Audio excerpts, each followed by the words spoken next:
Castle Houska. We're talking about a place that is associated with the darkest and scariest of things. Pagans call it darkness. Christians call it hell. And you don't have to be a believer to feel the supernatural power of the place. The castle is there to keep something from getting into the outside world.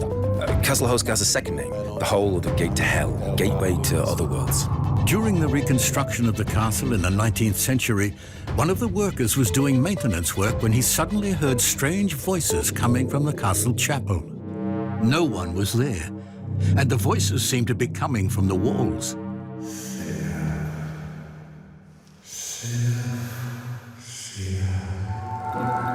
The worker was understandably seized with terror and fled the scene.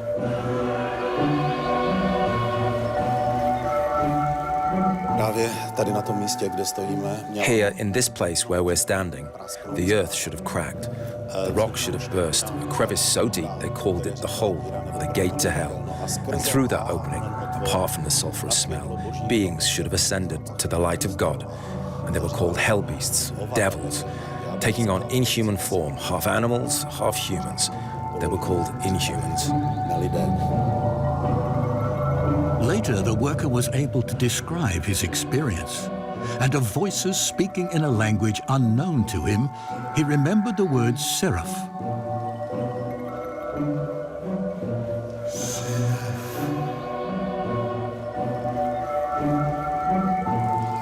Seraph is a celestial being mentioned in the Old Testament. According to Christians, seraphs are of the order of angels surrounding God himself.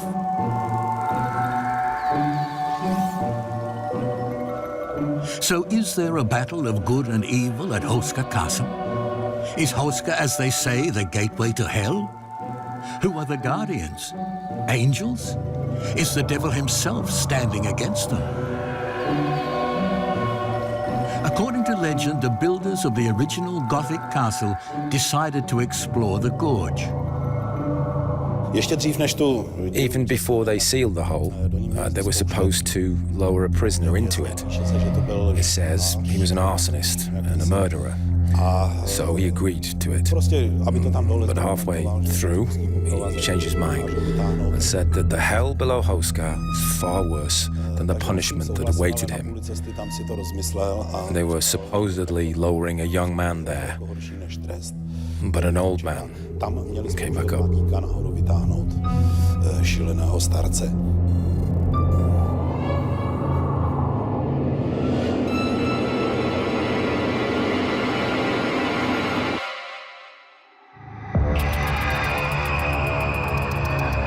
People who have stayed at the castle in recent years have experienced hard-to-believe phenomena.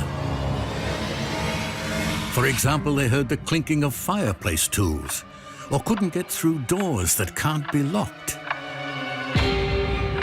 When a suicide attempt was made one night by jumping out of a window, further requests for adventurous sleepovers at the castle were denied. No one wanted to awaken the darkness of depression in visitors.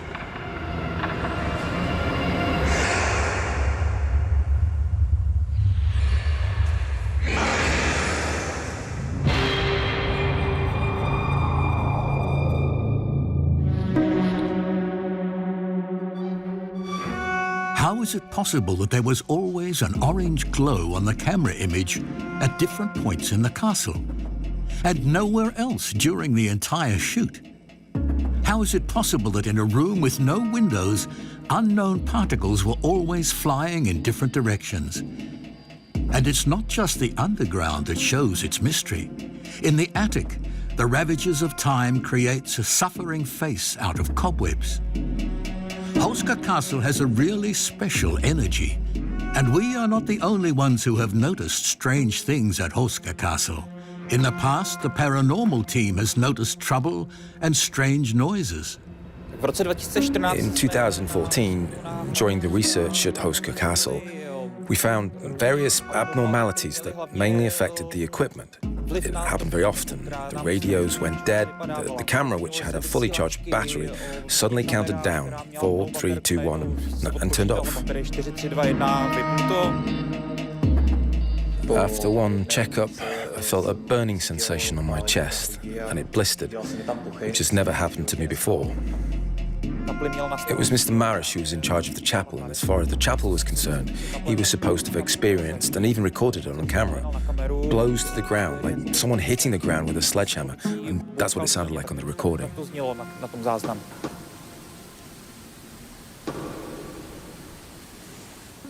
Legend has it that this place is guarded by a figure dressed in black, wearing a black cloak and a black hood, and has no face.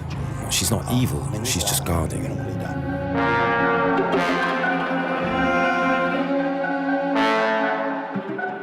Houska Castle was built as a Gothic residence on the site of a wooden fortress. We can only assume what took place here in pagan times. It is possible that this peak of the Dubska Hills became a place of rituals and magical initiations in ancient times.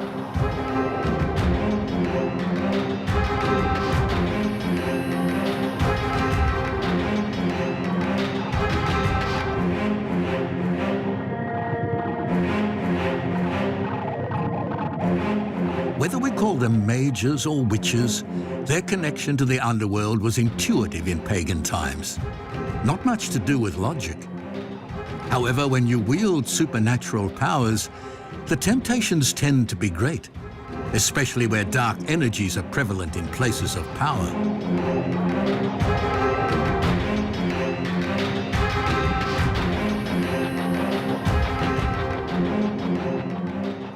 Our ancestors were afraid of this hole, or the gate to hell, and decided to seal it. They plugged it when it could not be filled in, and building a chapel over it, like a giant seal. This they entrusted to the archangel Michael, who is the counterbalance to the other side, before he protested against the Almighty. Protesting against the Almighty threatened to bring about the fall of man.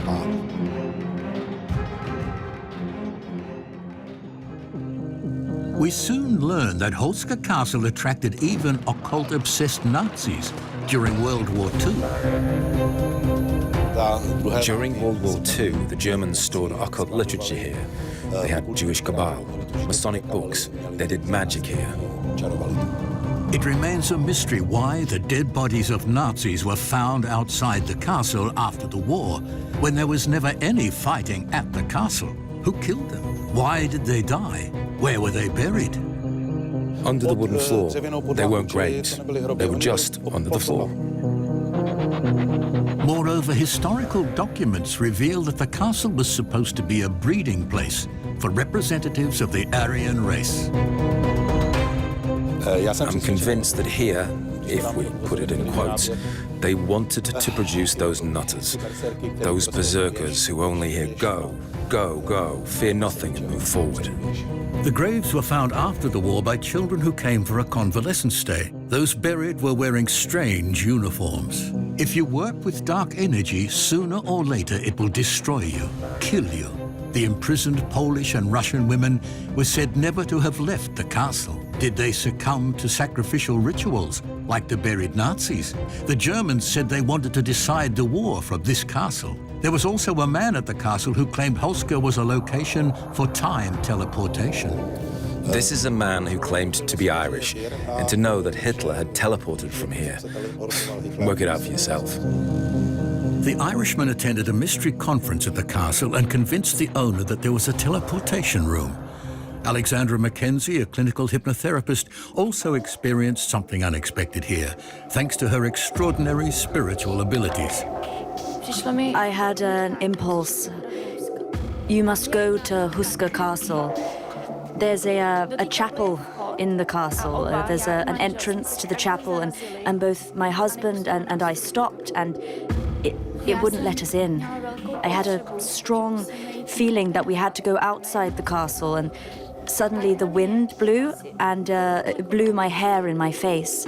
At that moment, I entered another dimension, another time. I think there are two ways to travel through time.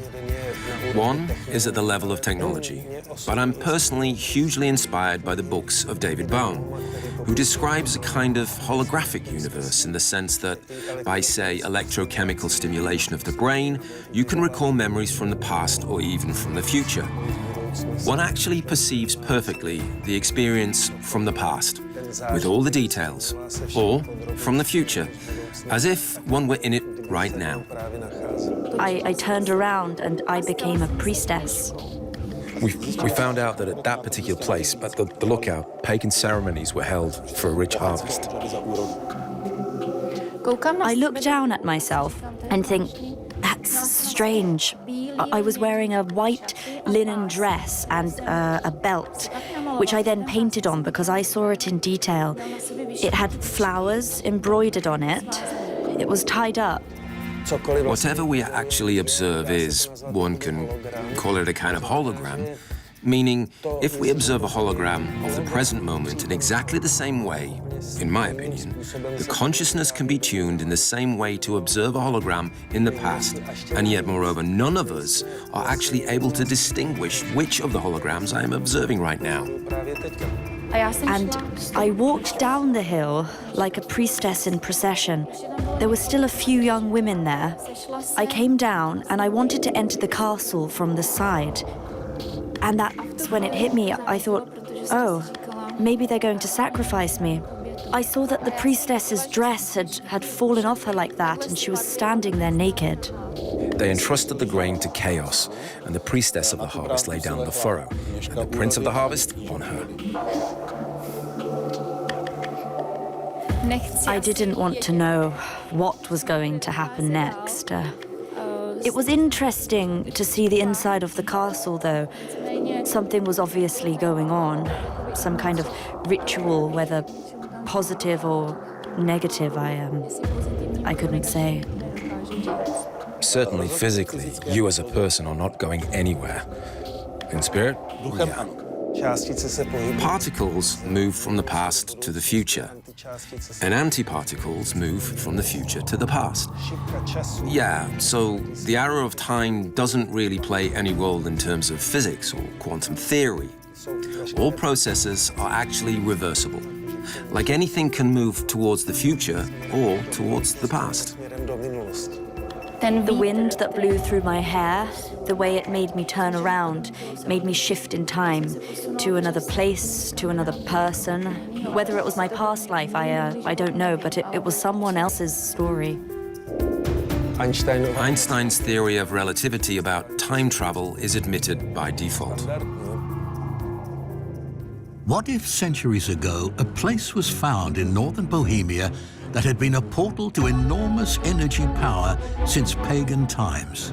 The message was that now is the time when female energy must be reactivated.